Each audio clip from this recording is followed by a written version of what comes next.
chả lắm đây bông hoa ngọt phía chả ở lần này mình xem xong năm một hôm mới tiết hai cứ beef lộc lạc cha sạch cố lộc lạc ok tay nhung thưa cắt bài western ok tập chẳng kêu dương ấy gì nhưng mình kêu tay bàn tan mình lấy chiếc tôm xó salad bánh bó pi con tôm pram rồi sạch cố bạch khám có một con drop ok tập tray nâng tập bánh xào chả chẳng tấm cái dân cắt bài này dương ọt bom thế ok tấm xò pi con khọp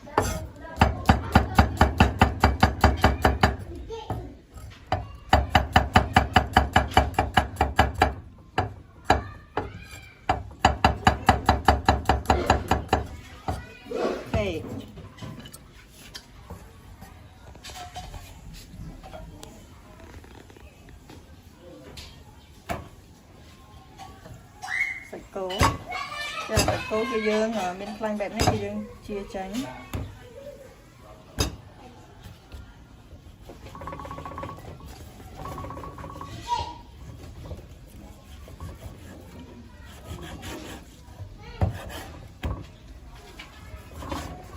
nhắm nhau mặt vô cái khăn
ok, sau này cái chuyện là biệt phớ đặt phanh đặt phanh đặt té hai dương đặt tầm số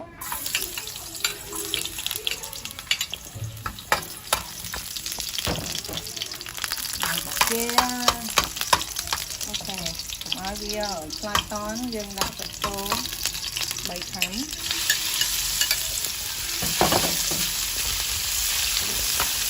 còn ai phải tôi cho ăn tết nhưng rồi đó bánh tráng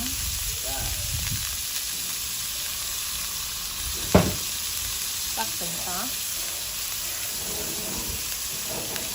tết đấu bắt thảy tây lít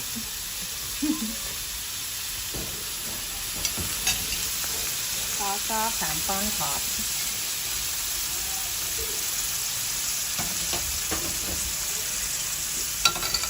ai tập nó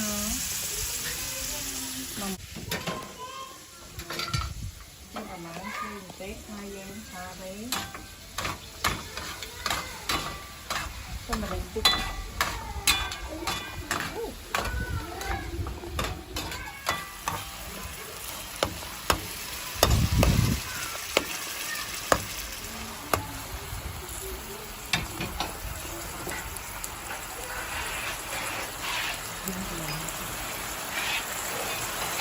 tắt một chút bắt cái này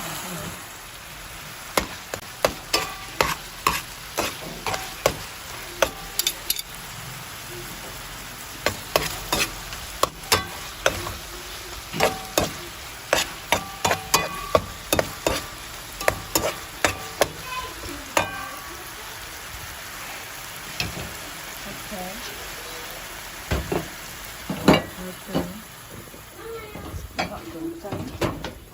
Hai dân nhẹ chả lát.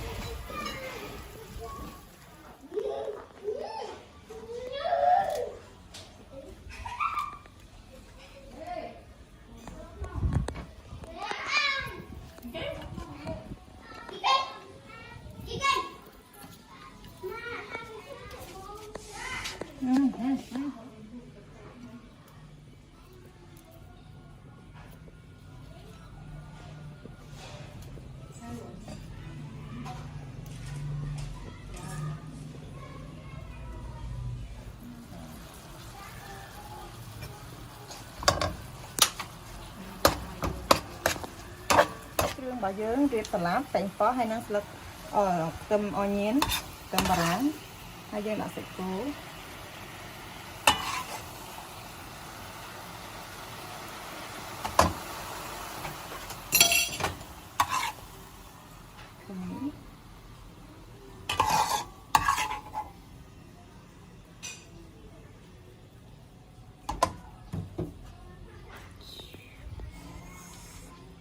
chi sắp chi pi bón thọp hơi chẹt